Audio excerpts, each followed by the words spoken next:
UKLO 1 year masters. No IELTS required up to 5 years visa. High visa success rate. Harish Shankar లాంటి director I will bring that topic directly.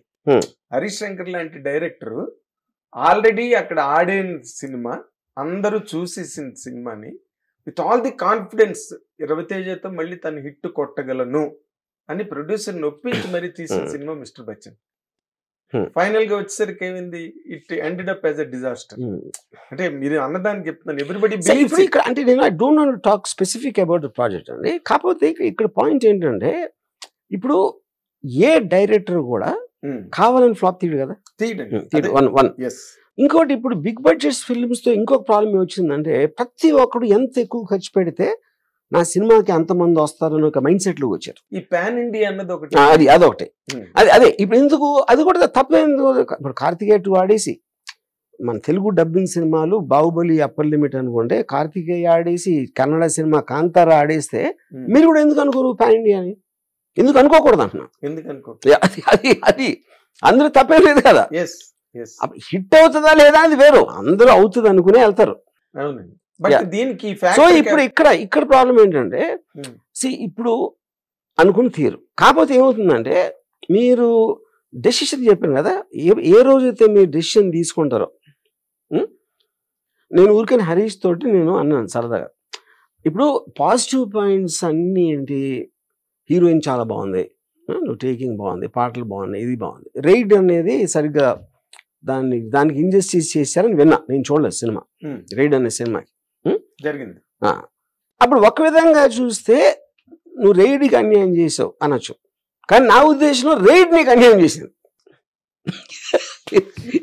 ఎందుకంటే కాదు, నా point ఏంటంటే, ఇప్పుడు తను super hit Sardar Gabbar Singh తీసాడు, దాంట్లో కూడా తను ఏం మార్చాడు దబాంగ్ నుంచి. కానీ సర్దార్ గబ్బర్ సింగ్ దాంట్లో కూడా మార్చాడు దబాంగ్ నుంచి. కానీ అక్కడ అది మసాలా ఫిల్మ్, ఇది మసాలా ఫిల్మ్, దాంట్లో ఏదో అయిపోయింది. అప్పుడు నేనేమన్నానంటే, నువ్వు అసలు రైడ్ అనేది పట్టించుకోకుండా, రైడ్ అనే టాపిక్ పక్కన పెట్టేసి నువ్వు మిరపకాయ సీక్వెల్ కాకరకాయని తీసావు అనుకో, ఇదే హీరోయిన్ అదే రవితేజ అన్ని ఫుల్ ఎంటర్టైన్మెంట్ మసాలా ఉంటే chances of that being a hit or more than this అని చెప్పా.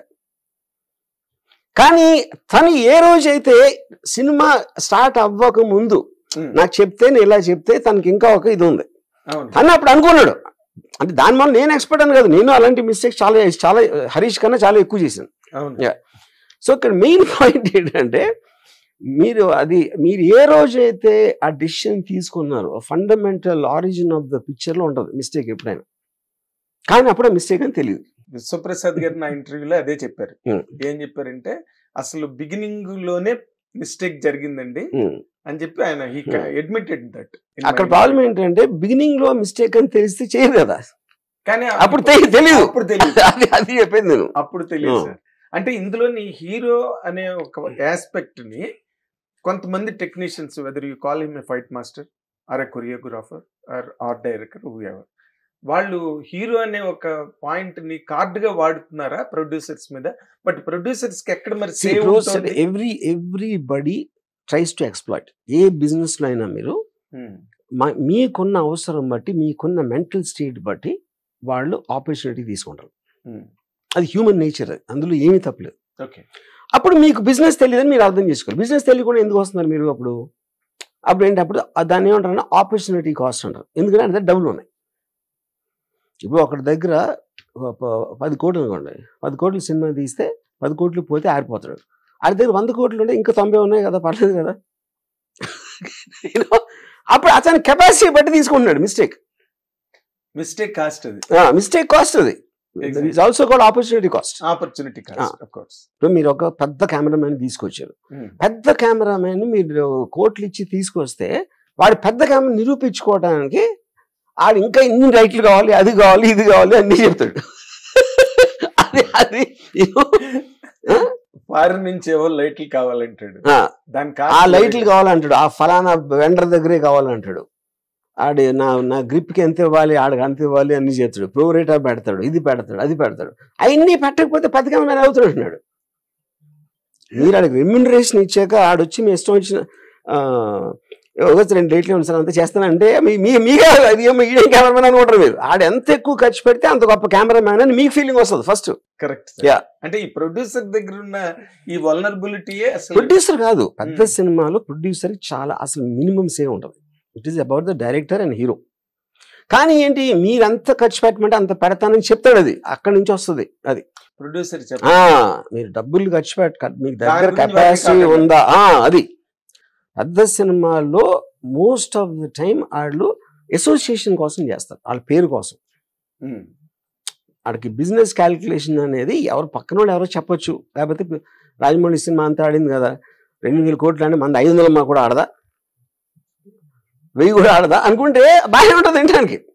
దాని తర్వాత ఇప్పుడు వాటి దగ్గర డబ్బు ఉందా లేదా అనేది పాయింట్. అంటే ఇప్పుడు రాజమౌళి వల్ల ఇండస్ట్రీకి మంచి జరిగిందా చెడు జరిగిందా sir? First of all industry అనేది ఉండదండి. ఇండస్ట్రీ అనేది మీడియా టర్మ్. అది అందరూ ఎవరెవరి కంపెనీలు ఎవరెవరి సినిమాలు ఆడలేవు. అందరూ కంబైన్డ్ ఇండస్ట్రీ కోసం ఎవరు చేయరు కదా, ఎవరు చేయరు. సో అక్కడ ఏమవుతుందంటే రాజమౌళి మొలానికి ఎక్స్ట్రాడినరీ బెనిఫిట్ ఏం జరిగింది. ఒకటి, అఫ్ కోర్స్ తెలుగు సినిమాకి ఇంత లెవెల్ ఉండొచ్చు, బ్రహ్మాండంగా ఉంటే ఇంత బ్రహ్మాండంగా కలెక్షన్స్ వస్తాయనేది ఒకటి ప్రూవ్ చేసాడు, ఒక బెంచ్ మార్క్ అది. ఇప్పుడు ఇదేమైందంటే చాలా రివర్స్ ఎఫెక్ట్లో ప్రొడ్యూసర్లు చాలా మంది నాశనం అయిపోయారు రాజమౌళి మళ్ళా. ఇంత డబ్బులు ఖర్చు పెట్టేసి 200-300 కోట్లు పెట్టి. అలాంటప్పుడు రాజమౌళిని ఒక విధంగా బ్లేమ్ చేయొచ్చు, రాజమౌళి డైరెక్ట్గా చేయకపోయినా బ్లేమ్ చేయొచ్చు. కానీ నేనేమంటానంటే రాజమౌళి ఒక ఎక్స్ట్రాడినరీ చారిటబుల్ థింగ్ చేశాడు దాని వల్ల. ఎందుకు చారిటబుల్ థింగ్ అంటే, మన సినిమాలో ప్రొడ్యూసర్కి డబ్బులు పోయినాయి అంటాం, డబ్బులు ఎక్కడికి పోయినాయి, ఎక్కడికి పోలా, వేరే వాళ్ళ జేబులోకి వెళ్ళి. అది టెక్నీషియన్స్ అవ్వచ్చు, యాక్టర్స్ అవ్వచ్చు, వర్కర్స్ అవ్వచ్చు, various things associated with ecosystem of the ఫిల్మ్స్లో వాళ్ళందరి జేబుల్లోకి ట్రాన్స్ఫర్ అయింది, పోయింది ఇది ఒక్కడికే. అప్పుడు ఏంటి, రాజమౌళి తనకు తెలియకుండానే చాలా మందికి ఎక్కువ డబ్బులు చిల్లర చేసాడు. అప్పుడు ఇండస్ట్రీ ఏం పోలా, ఇండస్ట్రీలో డబ్బులు ఎక్కడికి పోవు, ప్రొడ్యూసర్లు వస్తానే ఉంటారు. నేను 1990 నుంచి అంటున్నా, ఇన్ని ఫ్లాప్లు అయిపోతే ప్రొడ్యూసర్లు రారు, అప్పుడు ఇండస్ట్రీ ఉండదు, అదేమి జరగదు ఇప్పుడు. ఎందుకంటే as long as the market is there, the production producers will be there. జనాలు టికెట్లు కొంటున్న వరకు ప్రొడ్యూసర్లు రాకుండా ఉండరు. అంటే అప్పుడేంటి కాదు, ఇప్పుడు చూడండి మీరు, ఇది అర్థమైతే లేదు నేను చెప్పేది. ఏ ప్రొడ్యూసర్ అయినా అది ఫెయిల్ అయ్యి డబ్బులు పోతే ఆ డబ్బులు వేరే వాళ్ళ జేబుల్లోకి వెళ్ళి. సో అది redistribution of wealth. It's very big thing in democracy, capitalism, సంపద పంపిణీ. సో అప్పుడు రాజమౌళి తనకు తెలియకుండా చారిటీ కూడా చేశాడు. అంటే బాగా డబ్బులు వాళ్ళందరి దగ్గర ఏముంటుందని అన్ని డబ్బులు కూడబెట్టుకుని ఉన్నోళ్ళని వాళ్ళతోటి వేరే వాళ్ళకి ఇప్పించాడు. దగ్గరుండి కదా, దూరంగా ఉండి. తర్వాత ఇప్పుడు రాజమౌళి గారి స్కూల్లో ఒక్కొక్క హీరోని తీసుకుంటే వాళ్ళు ఇయర్స్ టుగెదర్ బ్లాక్ అవుతున్నారు sir. That is the biggest complaint on him prevailing in the film industry. ఎవరి అసలు సినిమా అనేది రాజమౌళి డెసిషన్, ఎవరైతే హీరో చేస్తారో తన డెసిషన్. వీళ్ళందరూ ఎవరు, వీళ్ళు ఇప్పుడు Rajamouli is not obligated to them.